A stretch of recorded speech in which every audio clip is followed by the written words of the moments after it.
हालिया प्रशासनिक निर्णयों का विरोध करते हुए 2 महत्वपूर्ण प्रस्ताव पारित किए गए हैं।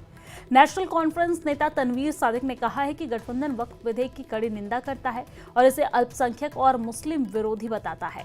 उन्होंने वक्फ संपत्तियों और जम्मू कश्मीर के बड़े मुस्लिम समुदाय पर इससे पड़ने वाले प्रभाव पर चिंता भी जताई है। हमने कहा है कि ये इस मुल्क के जो माइनॉरिटी है ये उसके खिलाफ है। उसमें एक ही आवाज में सब लोगों ने उसकी मजम्मत करके उसको अपोज किया है।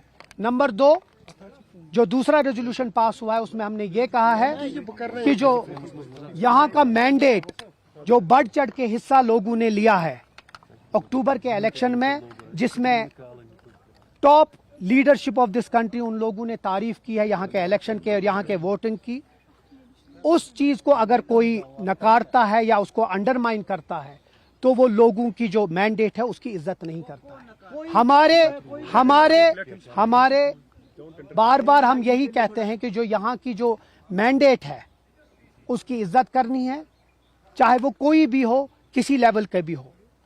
हमारी जो कोऑर्डिनेशन है, चाहे वो दिल्ली के साथ हो या चाहे यहाँ की एलजी एडमिनिस्ट्रेशन के साथ, हमारी कोशिश रही है कि लोगों के जो मसाइल है वो हल हो। हमारी कोऑर्डिनेशन या हमारी चुप्पी को हमारी कमजोरी न समझे। आज डिप्टी सीएम सुरेंद्र चौधरी के घर पे एक इम्पॉर्टेंट मीटिंग हुई जिसमें सीएम उमर अब्दुल्ला के साथ साथ तमाम एमएलएज जो हैं वो आए थे। थ्रेडबेयर डिस्कशन हुआ है।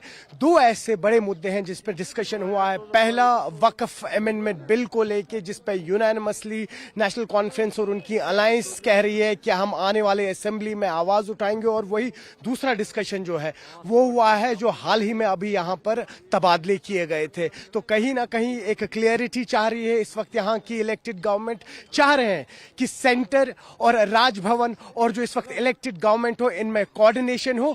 जैसा कि आपने सुना, निजामुद्दीन भट्ट कांग्रेस के एमएलए जो है बांडीपोरा से, उन्होंने ये भी कहा कि कहीं ना कहीं जो ये पॉलिटिकल प्रोसेस है, ये पीस प्रोसेस को कुछ लोग इस वक्त डीरेल करने की कोशिश कर रहे हैं, लेकिन वो ये हरगिज नहीं कर पाएंगे। न्यूज़ 18 के लिए अयूब खान के साथ श्रीनगर से मैं सरोज कफील। पीडीपी नेता वहीद रहमान पर्रा ने नेशनल कॉन्फ्रेंस का नाम लिए बिना ही उन पर निशाना साधा है। पर्रा ने कहा है कि जम्मू कश्मीर में एक समय अध्यक्ष और यहां तक कि प्रधानमंत्री नियुक्त करने वाली पार्टी अब अधिकारों के लिए नहीं बल्कि तहसीलदारों की नियुक्ति के लिए लड़ रही है।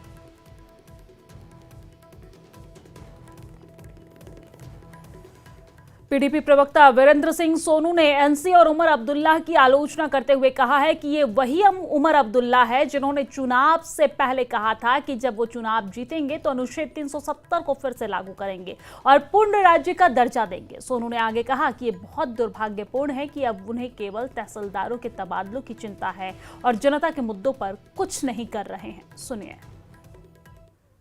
पीडीपी के स्पोक्सपर्सन वीरेंद्र सिंह सोनू मेरे साथ मौजूद हैं। आज मुख्यमंत्री उमर अब्दुल्ला की तरफ से मीटिंग कॉल की गई जिसमें सभी उनके जो घटक दल हैं, उनके एमएलए जो हैं वो शामिल थे। एक बात जो निकल के आई है, उनका ये कहना है कि यहाँ पे जो एक मैंडेट लोगों ने दिया है उसकी जो इज्जत नहीं हो पा रही है। उसके बाद